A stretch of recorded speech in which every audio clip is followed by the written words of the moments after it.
Bayangkan kita memutar kembali waktu hampir 1 abad ke belakang, menuju Sumatera pada tahun 1929. Di hadapan kita terhampar sebuah rekaman bergerak yang bukan sekadar film, melainkan jendela sejarah. Film dokumenter ini diproduksi oleh HG Film Den Haag pada masa ketika kamera masih menjadi alat langka, dan setiap detik gambar memiliki nilai yang tak ternilai. Melalui lensa film ini, kita diajak menyaksikan wajah Sumatera di awal abad ke-20. Bentang alamnya, denyut kehidupan masyarakatnya, serta suasana kolonial yang membingkai keseharian masa itu.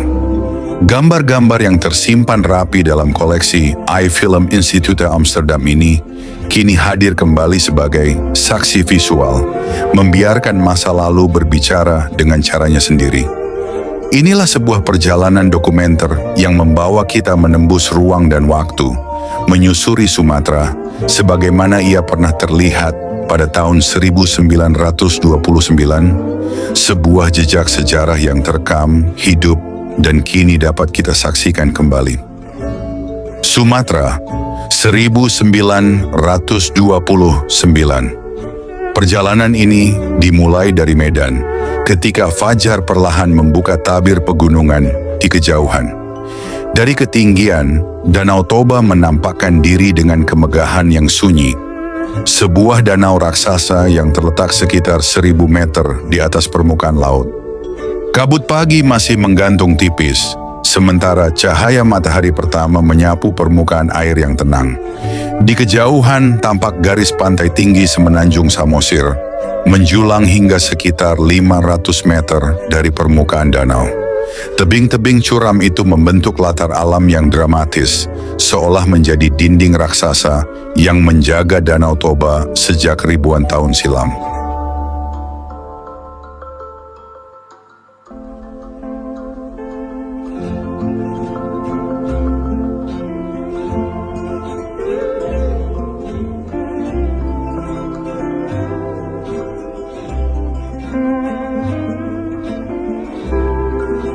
Jalan di sepanjang tepi danau terlihat berliku, dilalui mobil-mobil milik dinas motor kereta api negara, tanda kehadiran modernitas kolonial yang mulai menembus wilayah pedalaman Sumatera.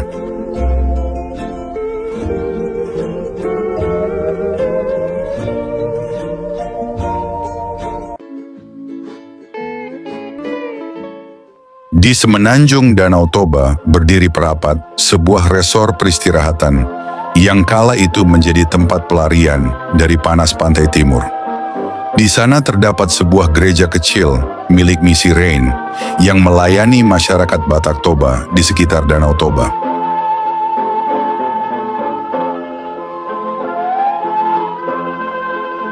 Rumah-rumah pedesaan yang tertata rapi tampak menghiasi kawasan ini.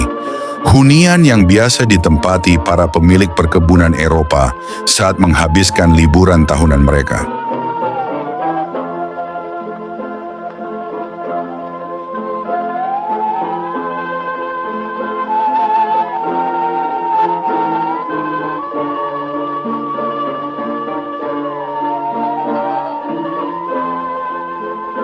Pegunungan di sisi tenggara Danau Toba memperlihatkan kekayaan alam yang nyaris tak tersentuh. Jalanan menuju Porsea dipenuhi aktivitas masyarakat, terutama saat hari pasar tiba. Di beberapa titik tersedia tempat istirahat sederhana bagi para pengunjung pasar, menjadi ruang singgah di tengah perjalanan panjang. Di sana, wanita-wanita Batak Toba terlihat menikmati anggur palem, minuman tradisional yang dibuat dari buah pohon palem arba.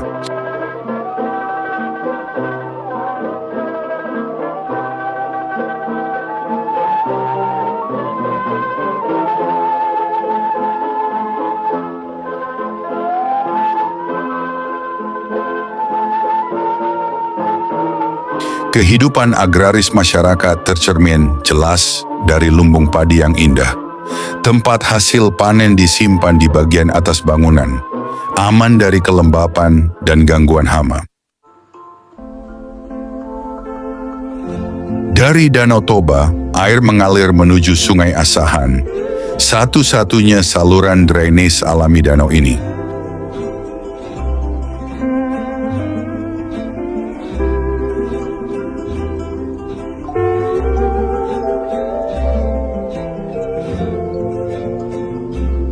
Di sepanjang perjalanan kita melihat seorang perempuan Batak menenun kain dengan alat tradisional, sebuah keterampilan yang diwariskan lintas generasi.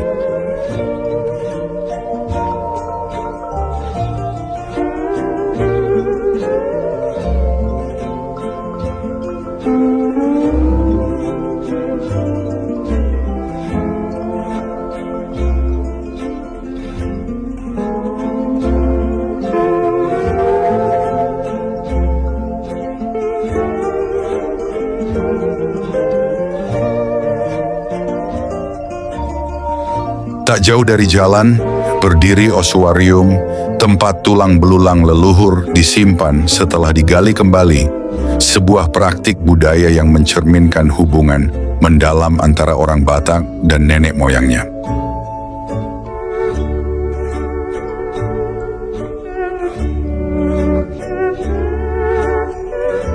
Perjalanan berlanjut melewati ruas jalan antara Siborong-Borong dan Tarutung hingga tiba di Padang Sidempuan.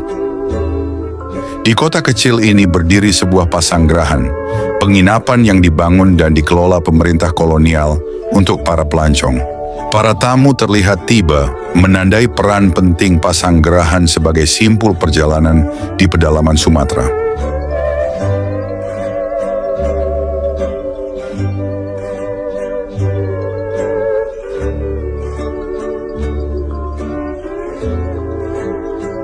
Pasar Penjabungan menyimpan jejak sejarah yang kuat, tergambar dari aktivitas para pedagang perempuan Mandailing Batak yang menawarkan dagangan mereka di tengah hiruk-pikuk pasar. Di alun-alun pasar ini pula berdiri sebuah monumen yang menandai lokasi bekas Benteng Elot, benteng kolonial Belanda yang dibangun pada tahun 1834. Benteng Elot memiliki peranan penting dalam sejarah Tapanuli, karena menjadi pos pemukiman sekaligus pusat perdagangan pertama yang didirikan oleh pemerintah kolonial Belanda di kawasan tersebut. Dari tempat inilah pengaruh kolonial Belanda mulai mengakar di wilayah pantai barat Sumatera, membawa perubahan besar dalam tatanan politik, ekonomi, dan kehidupan sosial masyarakat setempat pada masa itu.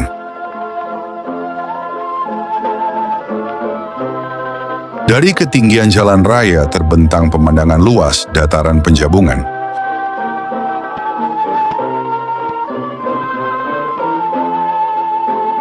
Perjalanan kemudian membawa kita ke Fort de Kock.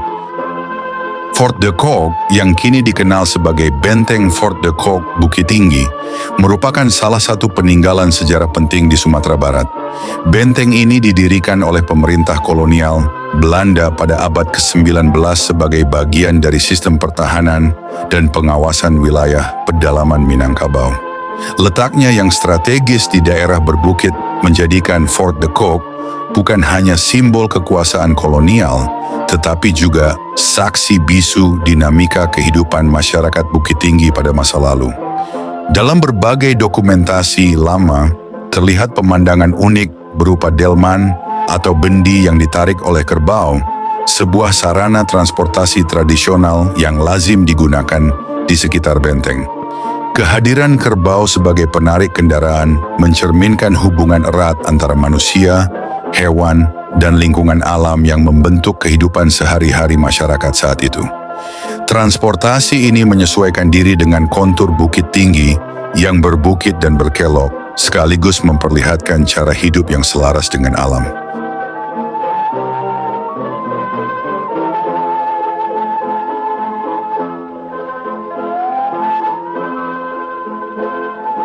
Menariknya, untuk menghadapi medan tanjakan yang curam, masyarakat kala itu menggunakan balok kayu sebagai rem darurat. Balok tersebut ditempatkan pada roda delman guna menahan laju kendaraan saat menanjak atau menurun. Praktik sederhana namun efektif ini menunjukkan kearifan lokal dan kecerdikan teknologi tradisional, di mana pengalaman, pengetahuan alam, dan kebutuhan praktis berpadu dalam sistem transportasi yang aman dan fungsional. Keseluruhan gambaran ini menjadikan Fort de Kock bukan sekadar bangunan peninggalan kolonial, melainkan juga titik temu antara sejarah, budaya, dan inovasi lokal masyarakat Minangkabau di masa lampau.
Sebuah masjid yang indah berdiri di Fort de Kock dengan surau di bagian depan sebagai tempat pendidikan agama.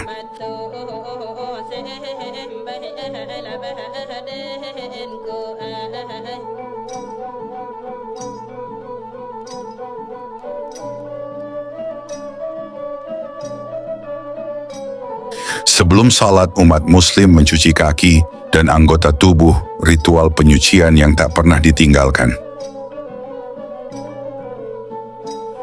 Perjalanan berlanjut ke Padang Panjang. Kota ini masih menyisakan luka akibat gempa bumi besar, stasiun kereta hancur, dan sekolah guru putri tampak rusak parah.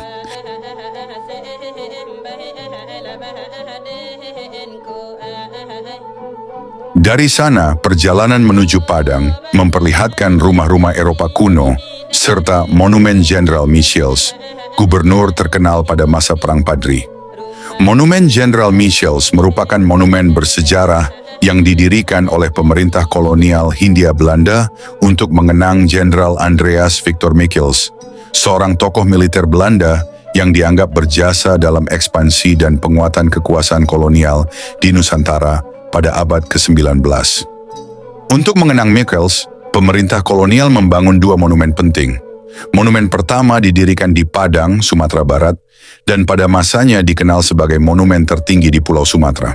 Keberadaannya dimaksudkan tidak hanya sebagai tanda penghormatan, tetapi juga sebagai simbol kehadiran dan kekuasaan kolonial Belanda di wilayah barat Hindia Belanda. Monumen kedua dibangun di Batavia, kini Jakarta, tepatnya di sekitar Waterloo Plain, yang sekarang dikenal sebagai Lapangan Banteng. Namun monumen Michiels di Batavia kemudian dirobohkan seiring perubahan zaman dan bergesernya pandangan terhadap simbol-simbol kolonial.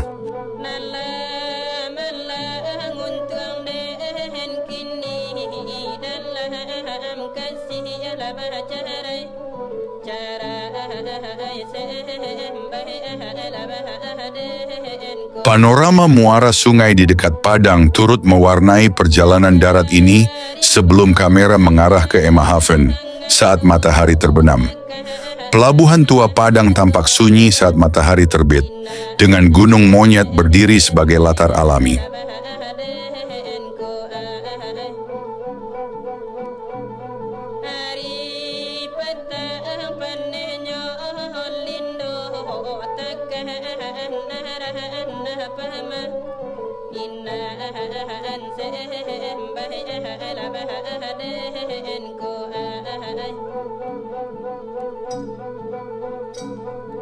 Kamera kemudian merekam berbagai pertunjukan budaya, silat Minangkabau, mancak, tarian dengan pedang, hingga tarian piring yang menuntut keseimbangan tinggi, di mana piring tak boleh terjatuh.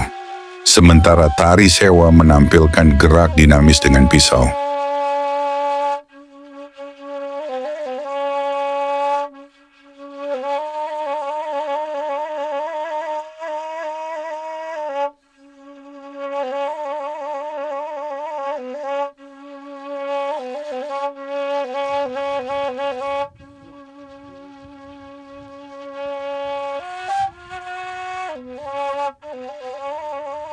Barandai tarian komunal memperlihatkan kebersamaan. Barandai atau yang lebih dikenal sebagai randai merupakan salah satu kesenian teater tradisional khas masyarakat Minangkabau di Sumatera Barat. Kesenian ini tidak berdiri pada satu unsur saja, melainkan memadukan berbagai cabang seni dalam satu pertunjukan yang utuh. Musik, tari, seni peran, dialog, pencak silat, serta seni suara berupa syair dan gurindam. Seluruh unsur tersebut berpadu untuk menyampaikan cerita rakyat sekaligus pesan moral kepada penonton. Pertunjukan randai biasanya dimainkan secara berkelompok dengan formasi khas berbentuk lingkaran yang dalam tradisi Minangkabau dikenal sebagai galombangan. Tidak ada batas panggung yang memisahkan pemain dan penonton. Keduanya menyatu dalam satu ruang, menciptakan suasana kebersamaan yang hangat. Konon, istilah randai berasal dari kata handai, yang berarti obrolan akrab atau percakapan santai. Makna ini sejalan dengan roh pertunjukan randai itu sendiri. Sebuah ruang kebersamaan untuk berbagi kisah, nasihat, dan nilai kehidupan. Inti dari pertunjukan randai terletak pada cerita atau kaba yang diangkat. Cerita-cerita ini umumnya berasal dari hikayat dan legenda rakyat Minangkabau, syarat dengan ajaran moral, nilai adat, serta falsafah hidup masyarakat setempat. Para pemain memerankan tokoh-tokoh dalam kaba tersebut melalui seni peran dan dialog yang sering disampaikan dalam bentuk syair atau gurindam, sehingga terdengar puitis dan ritmis. Unsur musik dan tarian menjadi pengiring sekaligus penguat suasana. Gerak tari dalam randai tidak terlepas dari pencak silat Minangkabau yang menjadi bagian integral dari koreografi. Gerakan silat bukan sekadar atraksi fisik, melainkan simbol ketangkasan, kehormatan, dan nilai kepahlawanan yang dijunjung tinggi dalam budaya Minang. Salah satu ciri paling menonjol dari randai adalah pementasannya di ruang terbuka. Pada masa lalu, randai kerap dipentaskan di halaman kampung atau lapangan terbuka agar dapat disaksikan oleh seluruh lapisan masyarakat. Melalui pertunjukan ini, pesan-pesan sosial dan moral disampaikan secara halus, tanpa menggurui, tetapi tetap membekas dalam ingatan penonton. Dengan seluruh kekayaan unsur dan maknanya, randai bukan sekadar hiburan rakyat. Ia merupakan cerminan identitas budaya Minangkabau, warisan tak benda yang mengajarkan nilai kebersamaan, adat, dan kearifan lokal. Oleh karena itu, kesenian randai memiliki peran penting untuk terus dilestarikan agar tetap hidup dan dikenal oleh generasi masa kini dan mendatang. Film ini bukan sekadar catatan perjalanan, melainkan potret Sumatera pada tahun 1929 tentang alam yang megah, masyarakat yang beragam, serta jejak kolonial yang perlahan membentuk wajah wilayah ini. Film dokumenter ini disutradarai oleh Willy Moulens, diproduksi di Belanda pada tahun 1929 oleh Hage Film, Den Haag. Film arsip ini kini tersimpan dalam koleksi iFilm Institute Amsterdam, menjadi saksi visual atas Sumatera di masa lalu.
Nancy